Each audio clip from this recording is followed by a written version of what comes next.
गुरुर्ब्रह्मा गुरुर्विष्णु गुरुर्देवो महेश्वर गुरुर्साक्षात् परब्रह्म तस्मै श्री गुरुवे नमः।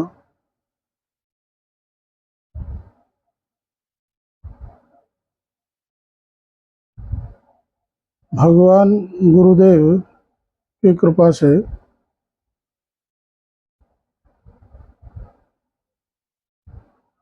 हमारी वेद पाठशाला श्री गुरुधाम संस्कृत वेद विद्यापीठम अनुसंधान ट्रस्ट के तत्वाधान में ब्राह्मण बालकों का 25वां यज्ञोपवीत संस्कार परम पुण्य पवित्र भगवान परशुराम जी के प्रकटोत्सव के उपलक्ष्य में किया जाएगा। 10 मई 2024 दिन शुक्रवार को मैं करबद्ध प्रार्थना करता हूं अपने इष्ट मित्रों से, सहयोगियों से, सगे संबंधियों से कि वो इस यज्ञोपवीत उत्सव में भाग ले और ब्राह्मण बालकों को आशीर्वाद एवं अपना स्नेह प्रदान करें। 16 संस्कारों में यज्ञोपवीत संस्कार 10वां कर्म। यज्ञोपवीत संस्कार विद्वानों द्वारा यज्ञोपवीत संस्कार का विशेष महत्व माना गया है। व्यास स्मृति द्वारा कहे गए 16 संस्कारों में यज्ञोपवीत संस्कार का वेदोक्त वर्णाश्रम धर्म के साथ अत्यंत गहरा संबंध है। समस्त संस्कार वर्णाश्रम व्यवस्था और वैदिक सनातन धर्म की आधारशिला मानी गई है। वेदों में वर्णाश्रम का स्पष्ट रूप से उल्लेख भी मिलता है। पुरुष सूक्त में 4 वर्ण ब्राह्मण, क्षत्रिय, वैश्य एवं शूद्र की उत्पत्ति विराट पुरुष के अंगों से होने का उल्लेख प्राप्त होता है। ब्रह्म पुराण के अनुसार जन्मना ब्राह्मणो ज्ञेय संस्कारैर्द्विज उच्यते विद्या वापि विप्रत्वं त्रिभिः स्तोत्रैः उच्यते। अर्थात ब्राह्मण माता पिता के विधि अनुसार विवाह करने के पश्चात उत्पन्न शिशु ब्राह्मण जब उसका 5 से 8 वर्ष की आयु में यज्ञोपवीत संस्कार होता है तो वह द्विज कहलाता है। द्विज का तात्पर्य दूसरा जन्म प्राप्त करना।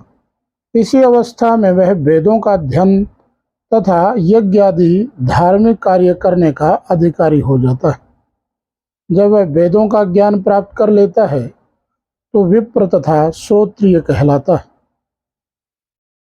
अंत में जब वह कठोर तप के द्वारा चित्त शुद्धि करके ब्रह्म से साक्षात कर लेता है तो वह ब्रह्मनिष्ठ हो जाता है। वैदिक धर्म के विविध धर्म ग्रंथों में यज्ञोपवीत के बारे में बहुत कुछ लिखा गया है। इनमें से कुछ का उल्लेख मैं आपके सम्मुख इस वीडियो के माध्यम से कर रहा हूँ। कात्यायनी स्मृति में यज्ञोपवीत के महत्व को स्पष्ट करते हुए कहा गया है, सदोपवीतिना भाव्यम सदा बद्ध शिखेन च विशिखो व्युपवीतश्च यदा करोति न तत्कथम।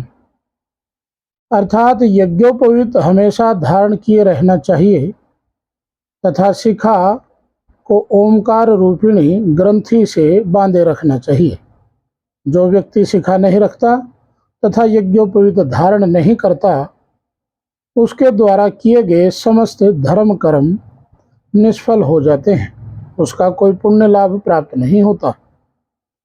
यहाँ यज्ञोपवीत के साथ साथ शिखा धारण करने के महत्व को भी प्रतिपादित किया गया है। शंख स्मृति में ब्राह्मण, क्षत्रिय, वैश्य तीनों के लिए ही यज्ञोपवीत धारण करने की महत्व बताया गया है। आचार्यस्तु पिता प्रोक्ता सावित्री जननी तथा ब्रह्मक्षत्व विशाश्चैव मौंज बंधन जन्मनि। ब्राह्मण, क्षत्रिय एवं वैश्य, इन तीनों वर्णों को यज्ञोपवीत रूपी दूसरे जन्म के पश्चात ही आचार्य को ही पिता, माँ गायत्री को ही माता कहा गया है। यज्ञोपवीत की पवित्रता तथा श्रेष्ठता के लिए ब्रह्मोपनिषद में भी उल्लेख आता है। यज्ञोपवीतम परमं पवित्रम प्रजापतिर्यत् सहजम पुरस्तात् आयुष्यमग्रम प्रतिमुंच शुभ्रम यज्ञोपवीतम बलमस्तु तेजः। यज्ञोपवीत श्रेष्ठ पवित्र वह पूर्व काल में प्रजापति ब्रह्मा जी के साथ उत्पन्न हुआ था। यह व्यक्ति को रोग मुक्त रखते हुए आयु वृद्धि करने वाला उत्तम तथा शुभ है। इसलिए है तुम यज्ञोपवीत को धारण करके शक्ति संपन्न तेजोमय बनो। विष्णु स्मृति में भी यज्ञोपवीत के महत्व को वर्णित किया गया है।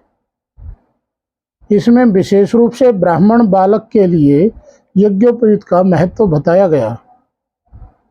गर्भाष्टमे तथा कर्म ब्राह्मणस्योपनायनम द्विजत्वे तथ संप्राप्ते सावित्र्या मधिकार भाग।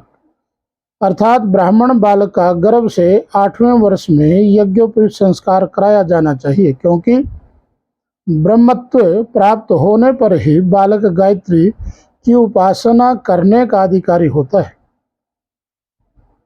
यह इस बात को स्पष्ट करता कि यज्ञोपवीत धारण करने के पश्चात ही ब्राह्मण बालक को ब्रह्मत्व को प्राप्त होता है, क्योंकि धर्म कर्म के अधिकांश कार्य ब्राह्मणों द्वारा ही संपन्न किए जाते हैं। इसीलिए ब्राह्मण बालक का यज्ञोपवीत संस्कार आवश्यक करना चाहिए।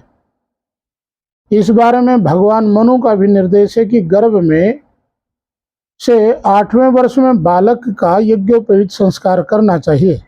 गर्भाष्टमध्ये कुर्वीत ब्राह्मणस्योपनायनम। यदि बालक प्रबुद्ध हो तो उसे शीघ्र ही ब्रह्म तेज प्राप्त हो सकता है।